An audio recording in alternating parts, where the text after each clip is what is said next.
Est-ce que tu connais le clone qui a vécu le plus longtemps? Le clone le plus intelligent? Le clone qui a rejoint la rébellion? Ou encore la raison derrière le changement de couleur de l'armure de Wolf? Je réponds à toutes ces questions dans cette vidéo.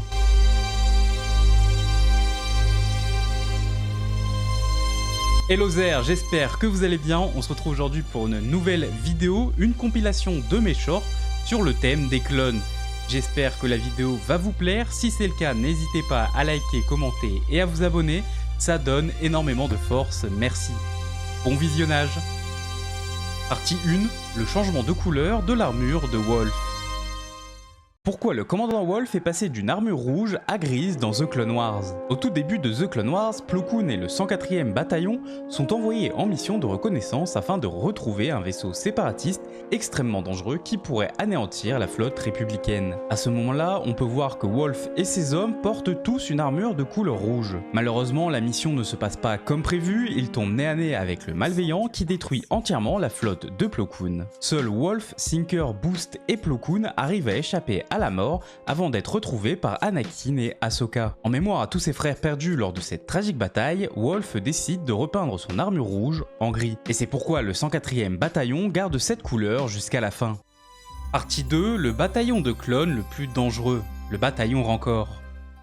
Le bataillon de clones le plus redoutable de la galaxie Star Wars. Le bataillon Rancor est une unité d'élite de clones de la République Galactique formée pour des opérations de terrain cruciales durant la guerre des clones. Ils sont stationnés sur Kamino et dirigés par 3 clones légendaires, les commandants Blitz, Colt et Havok. Ils supervisent l'entraînement intensif des jeunes recrues clones, les préparant aux dures réalités du champ de bataille.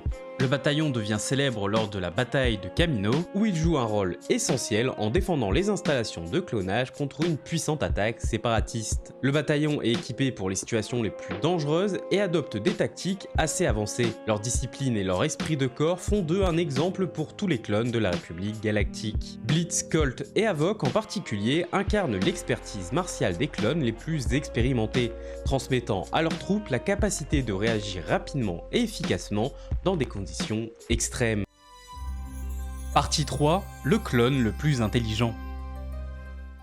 Qui est le clone le plus cultivé de la République Galactique? CC-1004, aussi appelé Gris, est un commandant de la 41e corps d'élite dirigé par la Jedi Luminara Unduli. Gris est l'un des clones qui a participé à l'entraînement spécial de l'Arc Trooper Alpha 17, où il a gagné son surnom. D'ailleurs, ce surnom, Gris, est une référence à une espèce alien, les Gris. Gris est en effet passionné par les espèces aliens et leur culture, devenant un expert dans ce domaine. Il donne une spécialisation à son unité dans des conditions hostiles, les contre-insurrections et les déploiements à long terme sur des mondes extraterrestres tels que Kashyyyk. Gris reçoit l'ordre 66 sur Kashyyyk avec comme ordre de tuer Yoda. Malheureusement pour lui, le grand maître est vigilant et décapite le commandant. D'ailleurs, on peut voir le casque phase 2 de Gris dans le bureau du grand amiral Thrawn dans Rebels. Thrawn est connu pour sa croyance selon laquelle pour remporter la victoire, il faut connaître son ennemi, son histoire et surtout son art. Un point en commun qu'il a avec le défunt commandant Gris. Partie 4, le clone qui a vécu le plus longtemps. C'était 6116, aussi appelé Kix. Kix était aux côtés de Rex et d'Anakin durant la guerre des clones en tant que médecin de la 501e Légion. Après que Tup ait eu un accident avec sa puce inhibitrice, puis avec la mort soudaine de Fives, Kix a lui aussi enquêté de son côté sur ce mystérieux virus. Kix finit par découvrir le complot autour de la puce inhibitrice, mais l'information est remontée jusqu'à Dooku qui a ordonné l'enlèvement du clone. Une fois capturé, Kix est placé dans une nacelle de stase cryogénique à bord d'un vaisseau séparatiste, mais en quittant la planète, il est attaqué par des vaisseaux de la République. Le pilote séparatiste effectue alors un saut en hyperespace en urgence et à l'arrivée, il s'écrase sur la planète Ponema. Le vaisseau est quasiment intact, mais les droïdes se sont petit à petit désactivés, laissant Kix en stase pendant plus de 50 ans. À cause de leur croissance accélérée, la majorité des clones sont déjà morts alors que Kix est encore en stase. Kix est finalement réveillé par Sidon Itano que l'on voit dans l'épisode 7 et rejoint un groupe de pirates du nom de Crimson Corsair en tant que médecin. Partie 5, le clone qui a rejoint la rébellion.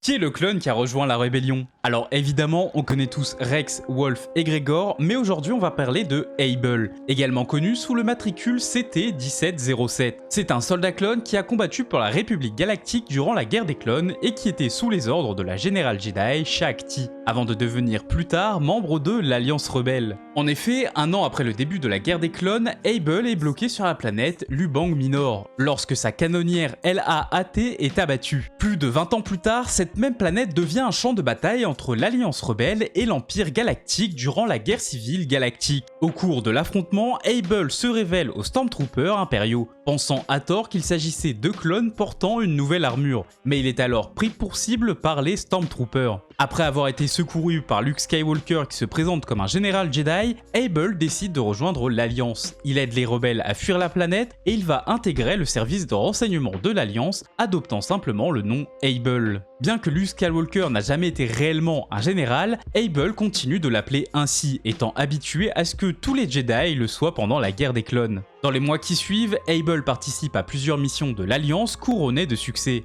J'espère que cette vidéo t'a plu. Si jamais tu veux voir plus de contenu Star Wars, n'hésite pas à venir me follow sur Instagram, TikTok, Facebook ou même Twitch pour du gaming. Sur ce, que la force soit avec vous.